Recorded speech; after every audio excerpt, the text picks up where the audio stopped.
mengetahui kondisi terkini di Wuhan, Tiongkok, sudah ada Rio Alfi, seorang mahasiswa Indonesia yang berada di Wuhan.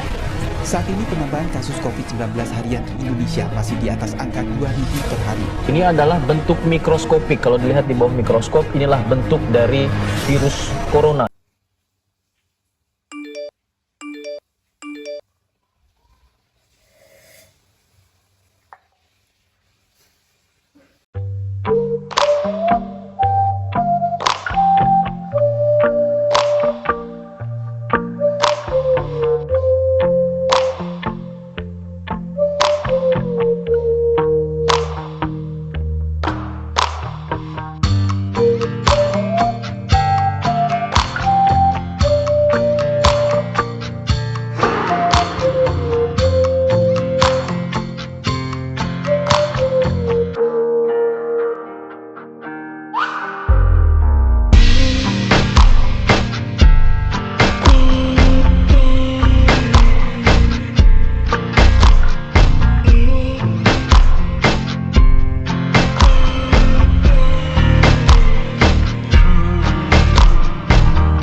Circle somewhere else.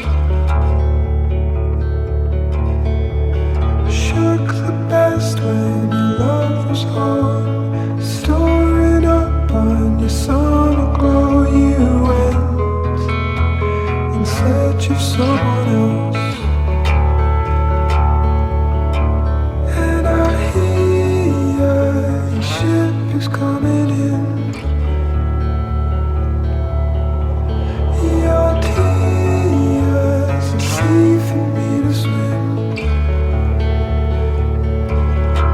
and I hear a storm is coming in.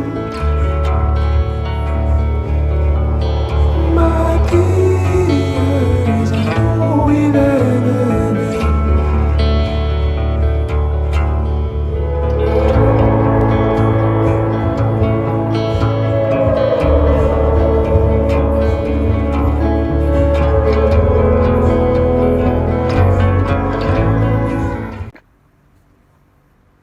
Perkenalkan, saya Ahmad Zaisri M4 dengan NIM 11522000293. Saya Alifin Akbar Muharram dengan NIM 1152200261. Saya Ahmad Ubaidillah dengan NIM 1152200289. Krisis COVID-19 telah mempengaruhi semua aspek kehidupan dan termasuk cara kita berkomunikasi, sehingga pembatasan sosial dan peraturan kesehatan pun menghalangi kita dari berkomunikasi secara langsung. Jadi ya membuat kita harus menggunakan teknologi untuk menghubungi dan berkomunikasi dengan orang lain. Agar kita tetap bisa berkomunikasi dengan orang lain tuh, kita bisa melakukannya dengan lewat aplikasi virtual.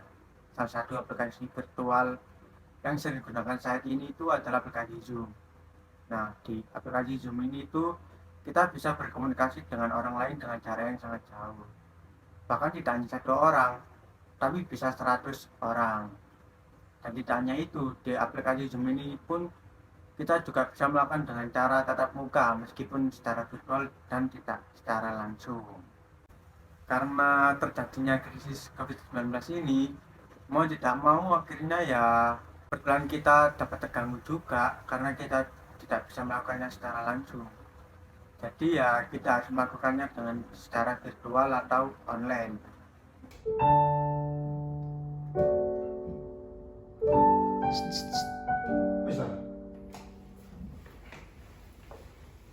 Setelah melihat video teman saya barusan, teman-teman tahu nggak sih apa pengertian dari sistem komunikasi Indonesia di era globalisasi? Sebelum saya menjelaskan apa pengertian dari sistem komunikasi, saya ingin sedikit menambahkan apa itu globalisasi. Jadi, globalisasi itu merupakan proses masuknya budaya barat ke Indonesia, ataupun juga dapat diartikan sebagai pertukaran pandangan dunia mengenai pemikiran, produk, ataupun aspek-aspek kebudayaan yang lainnya. Nah, jika dikaitkan dengan sistem komunikasi ini merupakan suatu proses penyampaian informasi ataupun metode yang digunakan untuk memberikan informasi kepada orang lain. Nah, di era globalisasi ini, penyampaian informasi jadi lebih cepat, mudah, dan juga akurat tanpa terbatas sebuah jarak. Komunikasi di era globalisasi ini pada dasarnya menjadikan manusia dapat memanfaatkan teknologi yang telah berkembang dengan sebaik-baiknya. Namun, bukan berarti itu tidak memiliki dampak negatif, seperti halnya beberapa kasus yang telah terjadi di Indonesia yang diakibatkan dari pengaruh globalisasi. Contohnya, kejahatan cyber yang telah meretas data orang lain ataupun data pemerintahan yang dapat diperjualbelikan, yang mana itu dapat merugikan berbagai pihak. Dengan adanya perkembangan teknologi di era globalisasi ini, menjadikan manusia dapat berinteraksi melalui media online seperti Instagram, Facebook, Twitter, WhatsApp, ataupun Zoom, dan yang lainnya. Media sosial tersebut menjadikan manusia lebih mudah dalam berinteraksi dan bertukar informasi ataupun hanya sekedar mengekspresikan diri melalui sosial media. Beberapa contoh implementasi sistem komunikasi Indonesia yang dapat dijelaskan teman saya pada video selanjutnya. Jadi, implementasi komunikasi merupakan bentuk penerapan ataupun cara untuk menyampaikan informasi dari satu pihak ke pihak yang lain dengan cara memanfaatkan kemajuan teknologi, informasi, dan komunikasi.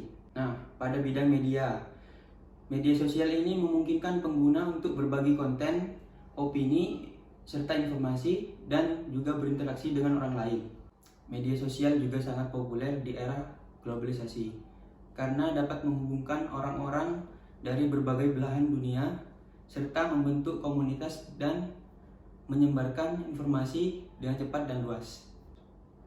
Contohnya seperti aplikasi Instagram ataupun TikTok yang sedang populer saat ini.